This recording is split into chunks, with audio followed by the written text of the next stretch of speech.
Friends, मैं Umesh Sharma chart analysis channel पे आपका हार्दिक स्वागत करता हूं। दोस्तों, आज की वीडियो में मैं आपको बताने वाला हूं अपना वो गहरा राज जिसमें मैं इंट्राडे में ट्रेड करके पैसा अर्न करता हूं।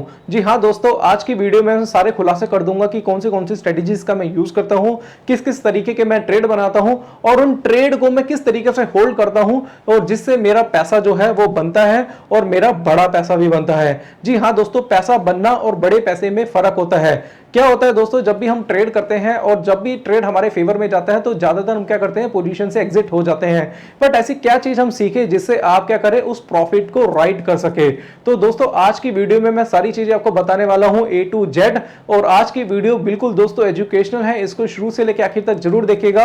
और अगर आपने अभी तक हमारे चैनल को सब्सक्राइब नहीं करा है तो चैनल को सब्सक्राइब करके नोटिफिकेशन बेल को क्लिक करना मत भूलिएगा। तो यहां पे दोस्तों मैं आपको कहना चाहूंगा कि अगर आप इंट्राडे में ट्रेड करते हैं या फिर आप स्विंग ट्रेडिंग भी करते हैं तो ये वीडियो आपके लिए काफी हेल्पफुल हो सकती है। इंट्राडे ट्रेडिंग बेसिकली होती है कि इंट्राडे में आपने ट्रेड बनाया और अपनी पोजीशन को आपने इंट्राडे ही स्क्वायर ऑफ कर दिया, यानी कि आपने आज खरीदा आज ही बेचा या आज बेच के अपनी पोजीशन आज ही स्क्वायर ऑफ कर ली और आप अगले दिन का रिस्क नहीं लेना चाहते। और दूसरे ट्रेडर वो होते हैं जो स्विंग ट्रेडिंग करते हैं, यानी कि आज खरीद के कल बेचते हैं या फिर आज अपनी पोजीशन सेल बना के अगले दिन अपनी पोजीशन बाय करते हैं, यानी कि वो क्या करते हैं, अपनी पोजीशन को कैरी फॉरवर्ड करते हैं, वो अगले दिन का रिस्क ले सकते हैं। तो अपनी पोजीशन जो वो बनाते हैं वो बेसिकली क्या ऑप्शंस में बनाते हैं या फिर फ्यूचर में बनाते हैं। तो ये दोनों चीजें दोस्तों बिल्कुल अलग है, बट ट्रेडिंग का जो स्टाइल होता है दोनों का सेम ही रहता है। बट एक में आप होल्ड करते हैं और एक में आप अपनी पोजीशन अगले दिन के लिए होल्ड नहीं करते। तो यहां पे इंट्राडे और स्विंग ट्रेडिंग मैंने आपको बता दी है। अब यहां पे मैं जो ट्रेड कर रहा हूं वो इंट्राडे का ट्रेड करता हूं, इसका मतलब ये नहीं है कि मैं स्विंग ट्रेड नहीं कर सकता। इंट्राडे में ट्रेड करने का मेरा मतलब यह है कि मैं अगले दिन का रिस्क नहीं ले रहा। अगले दिन का रिस्क लेना हो तो कौन सी स्ट्रेटेजी का यूज करें वो भी दोस्तों आज की वीडियो में मैं आपको बताऊंगा। तो पहली बात आपको ये चीज बता देता हूं दोस्तों कि जब भी आप अपना ट्रेड बनाते हैं, जब भी आप इंट्राडे ट्रेडिंग करते हैं तो सबसे पहले आपके दिमाग में क्या चीज आती है। अगर आपको कोई शेयर खरीदना है या फिर बेचना है तो सबसे पहला काम आप क्या करते हैं, आप टेक्निकल एनालिसिस का यूज करते हैं या फिर दोस्तों आप क्या करते हैं, बिजनेस चैनल्स देखते हैं या फिर आपको लगता है कि ये स्टॉक मुझे लग रहा है कि अच्छा है, मैं इसे खरीद लेता हूं। कई बार अपने अंदर से भी आवाज आती है। कई बार ऐसा होता होगा दोस्तों कि आप स्क्रीन के सामने बैठे हैं और आपको लग रहा है कि यार ये स्टॉक इस रेट पे चल रहा है और मुझे लग रहा है यहां से बढ़ सकता है। तो लगने वाली सिचुएशन पे आप क्या कर सकते हैं, वहां पे बाय या सेल करता है। इसी तरीके के दोस्तों आप ट्रेड बनाते हैं या फिर आप कहीं से कोई कॉल्स ले रहे होंगे, ऐसे कई एडवाइजर होते हैं जिनकी हेल्प से आप ट्रेड बनाते हैं। आप इसी तरीके से आप एंट्री तो कर लेते हैं, अभिमन्यु की तरफ चक्रव्यूह में घुस तो जाते हैं, बट दोस्तों निकलना कैसे है वो आपको मालूम नहीं होता। तो आज की वीडियो में मैं आपको बताऊंगा कि निकलना कैसे है। सबसे पहले दोस्तों फोकस करना है हमें एंट्री में। एंट्री तो सब लोग ले लेते हैं, बट जो एग्जिट होता है वो कई लोग प्रॉपर तरीके से नहीं ले पाते। एंट्री क्या होता है दोस्तों, उस एंट्री के बारे में अगर मैं बात करना चाहूं तो ये होता है कि अगर मान लो कोई एक स्टॉक है, एक रेट पे ट्रेड करा रहा है और आपको लग रहा है कि मुझे खरीदना चाहिए, आपको लग रहा था वो खरीदना चाहिए, आपके बिजनेस चैनल वाले बोल रहे थे उसे खरीदो या फिर आपका एडवाइजर बोल रहा था वहां से खरीदो, आप खरीद तो लेते हैं, बट जब वो ट्रेड आपके अगेंस्ट में चलता है तो वहीं पे दोस्तों आप काफी पैनिक हो जाते हैं। तो यहां पे दोस्तों सबसे पहले जो फोकस करना है वो आपको अपनी एंट्री पे करना है। जब भी मैं कोई इंट्राडे में ट्रेड बनाता हूं, जब भी मैं ट्रेडिंग करता हूं, सबसे पहला जो मेरा फोकस होता है वो एंट्री पे होता है। बट दोस्तों आपका एंट्री पे फोकस नहीं होता, आप कहीं से सुन के या आपको लगता है वहां पे आप ट्रेड बना लेते हैं। एंट्री पे दोस्तों आपको सबसे ज्यादा काम करना है। तो पहला पॉइंट ये है कि आपको सबसे पहले एंट्री पे काम करना है, चाहे अपनी पोजीशन आप बाय में बना रहे हैं या अपनी पोजीशन आप सेल में बना रहे हैं। तो एंट्री लेने के लिए सबसे पहले क्या करना पड़ेगा आपको, एंट्री लेने के लिए सबसे पहले आपको टेक्निकल चार्ट्स देखने पड़ेंगे। टेक्निकल चार्ट्स में बहुत सारे पैटर्न्स बनते हैं अलग अलग तरीके के, जैसे candlestick pattern, chart pattern, indicator, ये सारी चीजें दोस्तों आपको समझनी पड़ती है। उन चीजों को समझ के ही दोस्तों आपको ट्रेड करना है। ये नहीं कि मुझे लगा ये स्टॉक अच्छा है तो मैं यहाँ पे खरीद लेता हूं, ये नहीं कि भैया इस बिजनेस चैनल ने बोला था कि ये स्टॉक खरीद लो, यहां से बहुत अच्छा चल जाएगा और मैंने खरीद लिया, या फिर किसी ने मेरे को टिप्स दे दी और मैंने उस टिप्स के अकॉर्डिंगली अपना ट्रेड बना लिया। ये गलती कभी मत करना, क्योंकि अगर आपकी एंट्री गलत होगी तो आपका एग्जिट भी दोस्तों गलत होगा और उस ट्रेड में आपको बहुत बड़ा नुकसान हो सकता है। तो पहला फोकस करना है एंट्री पे, और एंट्री हमेशा जो बनानी है वो हमेशा चार्ट के बेसिस पे बनानी है। तो मैं जब भी कोई ट्रेड बनाता हूं तो मैं क्या करता हूं कि मैं अपने एंट्री पे ज्यादा फोकस करता हूं। मैं 50 बार सोचता हूं ट्रेड लेने से पहले, क्योंकि दोस्तों जब मैं ट्रेड बनाता हूं तो मैं सारी चीजें देखता हूं। मैं पहले चार्ट देखता हूं, चार्ट पे कैंडलस्टिक पैटर्न कैसा बना है, इसमें चार्ट पैटर्न किस तरीके से बन रहे हैं, इंडिकेटर क्या बोल रहे हैं। इसके साथ साथ दोस्तों, इसके साथ साथ मैं पूरी चीजों को भी कैलकुलेट करता हूं क्या ये स्टॉक डेली चार्ट पे पॉजिटिव है या आवरली चार्ट पे पॉजिटिव है, तो मैं टाइम फ्रेम का कॉम्बिनेशन भी यूज करता हूं। तो बड़ा प्रॉफिट अगर आपको कमाना है दोस्तों, तो पहले आपको अपनी एंट्री पे फोकस करना पड़ेगा और डिफरेंट टाइम फ्रेम्स पे भी आपको काम करना पड़ेगा। और टाइम फ्रेम्स को अगर आपको समझना है तो आपको टेक्निकल चार्ट को सीखने की जरूरत है। तो विदाउट टेक्निकल आपको ट्रेड नहीं बनाना और एंट्री पे आपको ज्यादा फोकस करना है। दूसरा पॉइंट दोस्तों मेरा है कि जब भी मैं एंट्री बनाता हूं, तो एंट्री बनाने के बाद दोस्तों पहला मेरा लक्ष्य रहता है कि मेरा जो टारगेट रहेगा वो 1:1 का रहेगा। एग्जांपल के तौर पे मैंने कोई स्टॉक है 320 पे परचेज करा और मुझे लग रहा है कि ये स्टॉक की जो वैल्यू है आने वाले टाइम पे 330 तक जा सकती है। अब मैंने 320 रुपए पे यानी कि 320 पे मैंने क्या करा, ये स्टॉक परचेज कर लिया। कोई भी स्टॉक हो सकता है और टाइम हो रहा था उस टाइम 11 बजे। अब 11 बजे मैंने क्या करा, मैंने 320 रुपए पे कोई स्टॉक परचेज कर लिया। अब मुझे लग रहा है कि ये स्टॉक है 330 तक जा सकता, बट हुआ क्या कि दोस्तों 2 घंटे 3 घंटे हो गए और उसमें मूवमेंट नहीं हुई, या वो स्टॉक था 320 से 323 जा रहा है, 321 जा रहा है, 318 तक जा रहा है। अब इस कंडीशन में दोस्तों क्या होता है ना, सबसे बड़ी गलती आप ये करते हैं कि जब भी आप कोई ट्रेड बनाते हैं तो आप स्क्रीन को देखते हैं, स्क्रीन को नहीं देखना है। सबसे बड़ी गलती ये होती है, स्क्रीन को कभी नहीं देखना। अगर आप स्क्रीन को देखेंगे तो स्टॉक क्या करेगा, आपको लॉस में या जल्दी प्रॉफिट में आपकी पोजीशन से एग्जिट करा देगा। इसको बिल्कुल ध्यान से समझना, ये साइकोलॉजी का पार्ट है।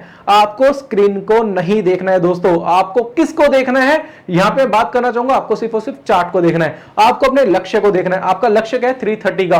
हो सकता है कि स्टॉक 328 329 तक जाएगा, तो वहां पे भी आप स्क्वायर ऑफ कर सकते हैं, बट आपको प्राइस को नहीं देखना, क्योंकि प्राइस क्या करता है, आपको मैनिपुलेट करता है, आपको आपकी पोजीशन से जल्दी एग्जिट करवाता है। अगर आपका ट्रेड बिल्कुल सही भी होगा तब भी दोस्तों आप उसको राइड नहीं कर पाएंगे। आप अपना जो लक्ष्य है, यानी कि आपको जो अपनी बिड होती है वो डाल के रखनी है, स्टॉप लॉस लगाना है, बिड डाल के रखनी है, और दोस्तों आपको 330 तक वेट करना है। हो सकता है कि 330 तक आपका टारगेट ना आए, और हो सकता है कि जो स्टॉक है 325 पे या 324 पे क्लोज भी हो जाता है, तब भी आपको दोस्तों 3 से 4 पॉइंट मिल सकते हैं। अब यहाँ पे दोस्तों एक और चीज है जो मैं आपके साथ डिस्कस करना चाहता हूं। पहली बात तो ये जो ये वीडियो है, यहाँ पे मैं कथा कहानी नहीं सुना रहा हूं, बिल्कुल डेप्थ में आपको समझा रहा हूं, और मैं मोटी मोटी बातें, ऊपरी की बातें या किताबी बातें नहीं कर रहा। मैं बिल्कुल डेप्थ में टेक्निकल चार्ट्स पे, यानी कि ट्रेड कैसे बनाए जाते हैं टेक्निकल चार्ट्स के ऊपर, उसके बारे में दोस्तों यहाँ पे बात कर रहा हूं। थोड़ी सी बात करूंगा मैं साइकोलॉजी के ऊपर भी। तो फिलहाल दोस्तों यहाँ पे मैं कहना चाहूंगा कि अगर मान लो कि आपने आज 320 पे बाय करा और आपको लग रहा है कि भैया 330 का टारगेट है, और आपकी जो पोजीशंस है वो क्लोज हुई है, यानी कि 330 पे जो मार्केट क्लोज हुई है वो 323 पे हुई है, यानी कि 323 रुपए पे पोजीशन क्या हुई है, क्लोज हो गई है। तो यहां पे भी आपको दोस्तों 3 रुपए का प्रॉफिट है, बट दोस्तों आपका लक्ष्य क्या है, 330 रुपए का। तो नेक्स्ट डे भी अगर आपको जो स्टॉक है 320 के आसपास मिलता है, 322 पे मिलता है या 323 पे मिलता है, तो वहां पे आपको पोजीशन अपनी फिर से बाइंग करनी है। जैसे कि हमने हमारी लास्ट वीडियोस में देखा था कि मैं विप्रो में बोल रहा था शॉर्ट करके चलिए, इन्फोसिस में बोल रहा था शॉर्ट करके चलिए, और 2 हफ्ते से दोस्तों क्या कर रहा था, मैं शॉर्ट पोजीशन बना रहा था, और वो क्या कर रहा था कि टारगेट तक नहीं जा रहा था, बट मैं डेली पोजीशन शॉर्ट बना रहा था। तो उससे दोस्तों क्या हो रहा था, मैं आपको समझा देता हूं कि जो विप्रो का स्टॉक है वो मुझे सेल लग रहा था। एग्जांपल के तौर पे कोई स्टॉक का रेट है 278 या 280 का रेट चल रहा है, और मुझे लग रहा है कि यहाँ पे शॉर्ट है, और 290 का मेरा स्टॉप लॉस है, और 250 का मेरा टारगेट है। तो क्या हो रहा था कि डेली स्टॉक मेरे को मिल रहा था उसी रेट पे, मैं उसको सेल कर रहा था, प्राइस नीचे आ रहा था, उसमें प्रॉफिट बुक कर रहा था। नेक्स्ट डे फिर से पोजीशन शॉर्ट बनाई, फिर से प्राइस नीचे आया, और फिर से मैं क्या कर रहा था, प्रॉफिट बुकिंग कर रहा था। और मैं प्रॉफिट जो बुक करूंगा वो 330 पे ही करूंगा। दोस्तों हमें चर्निंग नहीं करनी, हमें मार्केट से 1-2 रुपए इकट्ठे नहीं करने, क्योंकि दोस्तों 54-58 इकट्ठी करोगे तो कुछ नहीं होने वाला। बड़ा सोचो, अगर आपकी सोच बड़ी होगी ना दोस्तों, तो आप बाजार में मोटा पैसा कमा पाएंगे। मेरा जो राज है बड़ा प्रॉफिट कमाने का, कई लोग कहते हैं जी इतना बड़ा प्रॉफिट आप करते हो, ये कैसे हो सकता है। ठीक है, मेरी क्वांटिटी होती है, मैं मानता हूं, बट क्वांटिटी के साथ साथ दोस्तों मैं राइड करता हूं, क्योंकि जो मेरा लक्ष्य है, लक्ष्य को राइड करने की कोशिश करता हूं, और मैं चाहता हूं कि भैया या तो मेरा टारगेट अगर 330 से पहले आ जाता है तो मैं वहां से एग्जिट हो जाऊंगा, नहीं तो मैं 330 तक वेट करूंगा। क्योंकि दोस्तों अगर आप देखेंगे तो 2:30 बजे के बाद, यानी कि 2:30 के बाद मार्केट में कई बार मूवमेंट देखने को मिलती है। 2:30 बजे के बाद या 3 बजे के बाद मार्केट मूवमेंट देखने को मिलती है, तो वहां पे कई बार हमें टारगेट्स देखने को मिल जाते हैं। तो दोस्तों सबसे बड़ा जो राज मैं आपको बताना चाहता हूं, जो सबसे बड़ी स्ट्रेटेजी है वो ये है कि आप ट्रेड बनाओ, ट्रेड के बाद 330 तक होल्ड करो। अगर आपको लग रहा है कि भैया 330 तक टारगेट नहीं आया, तो आप नेक्स्ट डे के लिए उसको कैरी फॉरवर्ड कर सकते हो। ऐसा नहीं है कि आपका टारगेट आ चुका है तो फिर आप नेक्स्ट डे के लिए उसको कैरी फॉरवर्ड कर रहे हो, ऐसा मत करिएगा। वो तब उस कंडीशन में क्या जाता है कि अगर आपके अवर्ली चार्ट में भी भैया पैटर्न बना हुआ है, फिर 4 अवर्ली चार्ट पे भी बना हुआ है, और फिर डेली पे बना हुआ है, तो टाइम फ्रेम का कॉम्बिनेशन के हिसाब से आप प्रॉफिट को राइट कर सकते हैं। बट अवर्ली के चार्ट के हिसाब से अगर आपका टारगेट आ जाता है तो नेक्स्ट डे में उसे होल्ड करने की जरूरत नहीं है। अब दूसरी चीज दोस्तों मैं बताना चाहता हूं, जो स्विंग ट्रेडिंग करते हैं, तो स्विंग ट्रेडिंग हमेशा जो की जाती है वैसे बेसिकली फ्यूचर में ज्यादा की जाती है, बट मैं आपको एक सजेशन देना चाहूंगा कि आप ऑप्शन राइट करो, सबसे बेटर है। कई लोग क्या करते हैं, ऑप्शन बाय करते हैं। ऑप्शन अगर बाय करेंगे तो दोस्तों सारा फंड आपका खत्म हो जाएगा। इतने मेरे पास कॉल्स आते हैं, वो कहते हैं जी हमें नुकसान हो गया, मार्केट में इतना बड़ा नुकसान हो गया। रीजन क्या था सर, ऑप्शन बाय कर लिया था। ऑप्शन बाइंग में हमेशा नुकसान होगा।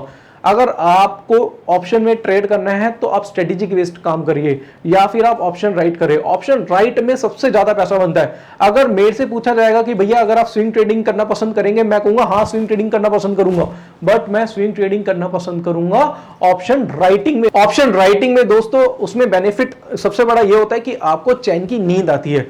सबसे बड़ी बात दोस्तों, अगर आपने कोई ट्रेड बनाया और ट्रेड बनाने के बाद पूरी रात आप सो नहीं पा रहे, ठीक है, आप डेली रात को बैठ के आप क्या कर रहे हैं, फोन पे आप देख रहे हैं एसजीएक्स निफ्टी का रेट क्या हो गया, कल निफ्टी ऊपर खुलेगा नीचे खुलेगा, फिर ऐसी जिंदगी का फायदा क्या दोस्तों, उस पैसे का फायदा क्या जिसमें आपको रातों की नींद उड़ जाए। इस चीज को दोस्तों आप ध्यान से सोचिएगा, क्योंकि कई लोग ऐसे होते हैं कि मार्केट में कई बार ऐसा होता है कि जवानी में लोग बुजुर्ग हो जाते हैं। क्यों? क्योंकि टेंशन लेते रहते हैं, ठीक है, रातों को नींद नहीं आती, ट्रेड कर लिया, ठीक है, अब कल क्या होगा, कल नुकसान तो नहीं हो जाएगा, कल की बाजार कहीं क्रैश तो नहीं हो जाएगा।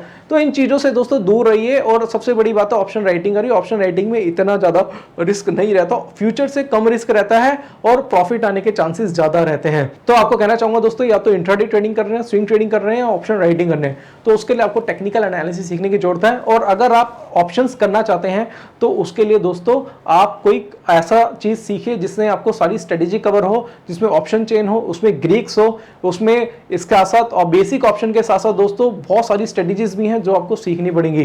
कई लोग क्या करते हैं, बिना चीजें सीखे ट्रेड कर लेते हैं। किसी ने मुझे बता दिया भैया ऑप्शन खरीद के जो वैल्यू होती है वो बढ़ जाती है प्रीमियम की, और मैं उसमें क्या कर सकता हूं, बाय कर सकता हूं। कॉल का मतलब होता है मार्केट ऊपर जाएगा तो मुझे प्रॉफिट होगा, पुट का मतलब है पुट खरीदूंगा तो मार्केट नीचे जाएगा मुझे प्रॉफिट होगा। भैया ऑप्शन यहां तक ही सीमित नहीं है, ऑप्शन में बहुत सारी चीजें आती हैं। टेक्निकल में भी दोस्तों सिर्फ लाइनें खींचने से या इंडिकेटर बेस करने से कुछ नहीं होता, उसमें भी candlestick pattern, chart pattern, depth में सीखना पड़ता है, डाइवर्जेंस को सीखना पड़ता है। लोगों की गलती क्या होती है, लोग सीखते नहीं है और दोस्तों बिना सीखे ट्रेडिंग करते हैं, इससे इनको नुकसान होता है। अब मैं भी इतने टाइम से ट्रेडिंग कर रहा हूं, मैं भी बड़ा प्रॉफिट कमाता हूं। मेरा रीजन क्या है, क्योंकि मेरे को ये चीजें आती हैं, मैं 12 साल से कर रहा हूं। इसके साथ साथ दोस्तों अपनी स्ट्रेटेजी में मैं कॉन्फिडेंट हूं। अगर आप अपनी ट्रेडिंग में कॉन्फिडेंट है, अपनी स्ट्रेटेजीज में कॉन्फिडेंट है, तो ही आप प्रॉफिट को राइट कर पाएंगे। अगर आप कॉन्फिडेंट नहीं है तो आप कुछ भी राइट नहीं कर पाएंगे, बल्कि आप लॉस देके ही निकलेंगे। तो दोस्तों ये जो मेरे गहरे रास्ते जो मैं प्रॉफिट राइट करता था उसका मैंने आपको बता दिया। और अगर आप स्विंग ट्रेडिंग करते हैं तो स्विंग ट्रेडिंग के भी दोस्तों जो मैंने आपको बता दिया कि आप राइटिंग करके चलेंगे तो ज्यादा पैसा बनेगा। कई लोग बोलते हैं ऑप्शन राइटिंग में अनलिमिटेड रिस्क होता है, बिल्कुल अनलिमिटेड रिस्क होता है दोस्तों, बट दोस्तों प्रॉफिट के चांसेस भी दोस्तों उसमें काफी रहते हैं। तो यहाँ पे मेरा एक ऑप्शन का कोर्स है दोस्तों जो मैं लॉन्च करने वाला हूँ 2 से 3 दिन में, वो जरूर करिएगा। और मेरा टेक्निकल एनालिसिस का कोर्स दोस्तों मेरी वेबसाइट पे ऑलरेडी अवेलेबल है। तो यहाँ पे दोस्तों जो जो चीजें थी जो मुझे लग रहा था कि इंट्राडे ट्रेडिंग के लिए मुझे आपसे शेयर करना चाहिए था, वो मैंने आपसे शेयर कर दिया है। तो आज की वीडियो मैं यहीं पे समाप्त करता हूं दोस्तों। आशा करता हूं आज की वीडियो आपको पसंद आई होगी। अगर आज की वीडियो आपको पसंद आती है तो इसे लाइक करें, शेयर करें और आप हमारे चैनल को सब्सक्राइब करें। अगर आपको कोई भी डाउट है, कोई भी क्वेरी है तो नीचे दिए गए नंबर पर आप कॉन्टैक्ट कर सकते हैं। आज के लिए बस इतना ही दोस्तों, धन्यवाद।